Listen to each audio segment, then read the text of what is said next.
let's kick off. I hadn't met Claire Haig until about a week ago, although I knew of her presence.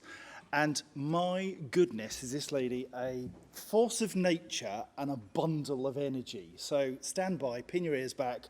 Ladies and gentlemen, Claire Haig.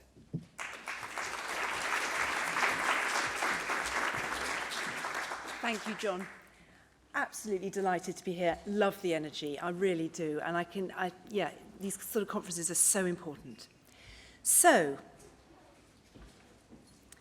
UN Secretary General Antonio Guterres, I'm a major fan, can't resist getting that in, recently remarked that global warming is over.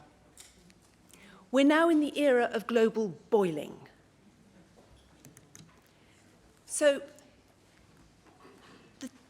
it is now virtually certain that 2023 is going to be the world's hottest year on record. The world is headed for a temperature rise of 2.6 degrees Celsius, which would unleash catastrophic impacts. And yet, emissions continue to rise. I ask you, is humanity destined to be that proverbial frog that doesn't realise it's being boiled alive until it's too late to jump out? So the forthcoming COP28 climate talks will be a critical test for world leaders. The UK once set an example for the world to follow.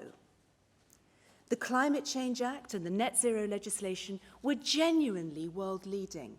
However, the Climate Change Committee has warned that recent net zero rollbacks will not only make the UK targets even harder to achieve, but risk hampering global ambition.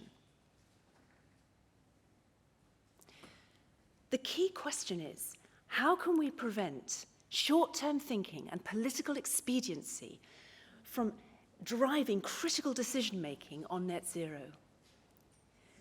The toughest challenges politically are in the sectors where potential disruption will be greatest. The current approach to transport has delivered very little real progress over the last 30 years. Increased traffic and larger vehicles have largely offset all the improvements, of which there have been many, in vehicle fuel efficiencies and electric vehicles. But these have been largely offset. To quote Einstein, the definition of insanity is making the same mistake over and over again and expecting different results. We need a radical shift in approach.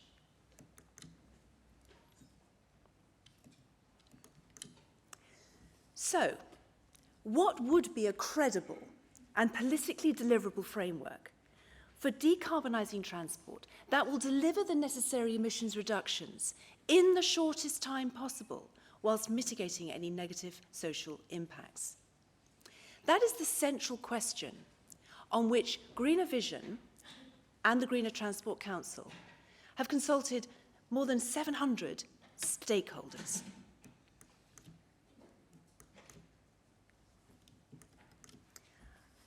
Our answer is that we need to embrace a whole systems approach to net zero that recognises the shift to digital connectivity and the integration of transport with land use planning, housing, energy, green finance, and all the trip-generating sectors of the economy, such as education, employment, and health. Energy demand reduction must be at the heart of strategy. We should price properly for carbon whilst ensuring a fair and just transition. And we have to move away from short-term, competitively based funding cycles. Local areas need to be able to plan and invest on an integrated, long-term basis. Now, taken together, these would involve a radical shift in terms of how we think about decarbonising transport. To quote Einstein again, we will not solve our most intractable problems with the same thinking that created them in the first place. Greener Vision has recently published a report, The Art of Seeing, in which we've applied insights from the Tabular Project, a 30-year creative project, to the climate crisis. Now, briefly on the Tabular Project, seeks to create a new perspective, or provide a new perspective on the mind, firstly by examining current thought patterns, then clearing the mind, and then building a new framework for thought. Applying this sequence, shall we say, to our approach to the climate crisis, we need to start with an honest appraisal of the assumptions underpinning decision-making on net zero. This very quickly leads us to the conclusion that our current framework, or paradigm, is not fit for purpose. We need a radical realignment of how we perceive ourselves in relation to each other and the environment on which we depend. Our society and its predominant structures originate from a time when the individual was understood to be separate from the world. Climate change exposes the shortcomings of such a rationalist view of the world. Economic systems that unsustainably plunder resources, degrade our natural capital, and lead to widening extremes of wealth and poverty, with all the associated social harms that come with that. Climate change also exposes our ability to see only what we want to see. We are part of the problem if we persist with the illusion that business as usual will achieve net zero. A participant at one of our many roundtable discussions very pertinently put it: is the industry being honest with politicians about the scale of the challenge?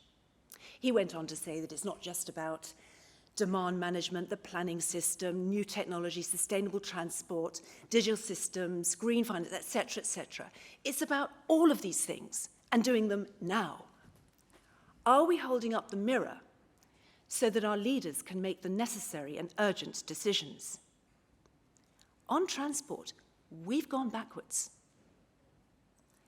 Professor Greg Marsden has essentially observed that there isn't an electrification pathway combined with traffic growth that is consistent with the sixth carbon budget.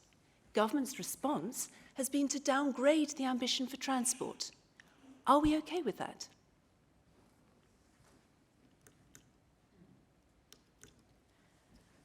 A coherent response to the climate crisis requires us first to identify and then to remove some of the biggest obstacles to progress. We have a terrible tendency to focus on treating the symptoms rather than the causes of problems. Curing congestion by building new roads leads to induced traffic. The result of repeated failures of road taxation to cover externalities means that we overconsume our roads. As Professor Glenn Lyons puts it, is the government acting as a steward or a gambler when it comes to future traffic levels? There are some inherent contradictions in government policy. The Transport Select Committee, for example, recently highlighted conflicts between the road investment programme and net zero. But the biggest barriers to progress are political, not technological. Government urgently needs to begin an honest conversation with the public about the changes that we all need to make in our own lives. Professor Gillian Annable concludes that we will continue to fail to change anything other than at the margins unless we fundamentally alter our entire mindset around what it means to design behaviour change interventions. So, what are the foundations of a new paradigm that would enable us to rise to the scale of the climate challenge? Professor Peter Jones suggests that we move from treating people as consumers to treating people as citizens. Solutions are more likely if climate change is understood as a collective problem. We need to move away from polarization and ideological thinking.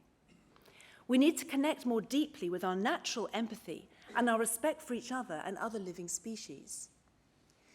And we need to use our ingenuity to create fair and equitable economic systems that will allow both humans and the environment to thrive. And a fundamental building block of that is pricing properly for carbon. As Professor Stephen Glaister observes, if carbon were priced properly, people would quickly seek ways to use less of it, or find alternatives, or simply use less carbon-derived energy. He goes on to say that whilst such policies can be difficult to sell politically, the tremendous advantage of carbon pricing is that it generates revenues that can be used to address unfairness. So, to conclude, our approach to tackling the climate crisis should seek to create unity rather than division. Greener Vision recommends that there are 5 key pillars of unity that should underpin how we think about climate policy. 1, we need to respect the unity of the biosphere. When we forget that we're embedded in nature, we also forget that what we're doing to our surroundings, we're doing to ourselves. We need to seek to see the whole picture, and that involves greater honesty and transparency. What are we not seeing? What are we choosing not to see? We need to connect with our emotional brain on climate change. Rational statistic data always loses out against a compelling narrative that speaks to people's values. And better integration of thoughts and feelings will lead to better decision-making. We need to heal the whole system, and that means a laser-like focus on the causes of climate change. And finally, we need to recognize that climate change is a global, intergenerational problem requiring unprecedented levels of cooperation. We are citizens of one world. Either we all win or we all lose. Thank you. That's good.